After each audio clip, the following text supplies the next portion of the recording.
କାଣ୍ଡାସରରେ ଦନ୍ତାହାତୀ ଆତଙ୍କ କପିଳେଶ୍ୱର ଶିବ ମନ୍ଦିର ପରିସରରେ ଗଛ ନଷ୍ଟ କ୍ଷତିପୂରଣ ଦାବି।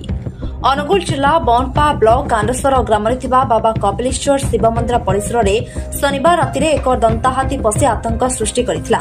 ହାତୀଟି ମନ୍ଦିର ପରିସରରେ ଥିବା କିଛି ଆମ୍ବ ଗଛ, ନଡ଼ିଆ ଗଛ ଓ ଔଷଧୀୟ ଗଛକୁ ଭାଙ୍ଗି ନଷ୍ଟ କରିଦେଇଥିବାରୁ ସ୍ଥାନୀୟ ଲୋକଙ୍କ ମଧ୍ୟରେ ଭୟ ଓ ଅସନ୍ତୋଷ ଦେଖାଦେଇଛି। ସ୍ଥାନୀୟ ଗ୍ରାମବାସୀଙ୍କ କହିବା ଅନୁସାରେ ଗତକାଲି ଦିନ 3ଟା ସମୟରେ ମନ୍ଦିର ନିକଟରେ ଥିବା କଟା ବନ୍ଧରେ ଜଳକ୍ରୀଡ଼ା କରିବା ସହ ରାତ୍ର ସମୟରେ ହାତୀଟି ଆସି ମନ୍ଦିର ପରିସରକୁ ପଶିଥିଲା।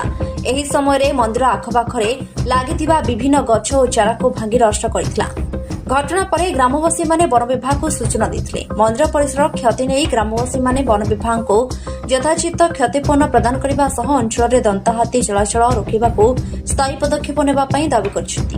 ବନ ବିଭାଗ ପକ୍ଷରୁ ଘଟଣାର ତଦନ୍ତ କରାଯାଇ ଆବଶ୍ୟକ ବ୍ୟବସ୍ଥା ନିଆଯିବ ବୋଲି ସୂଚନା ମିଳିଛି।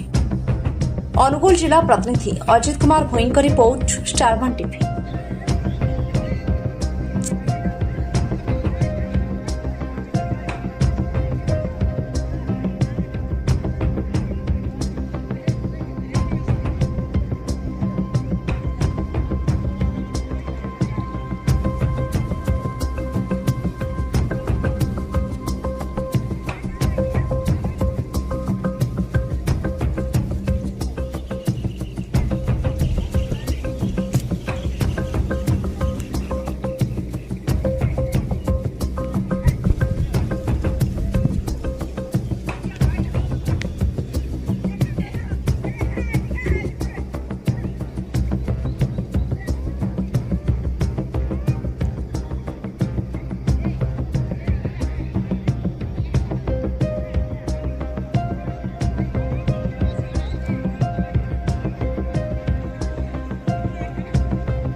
କଟା ବନ୍ଧ ଭିତରେ ହାତୀ ଖେଳୁଛି।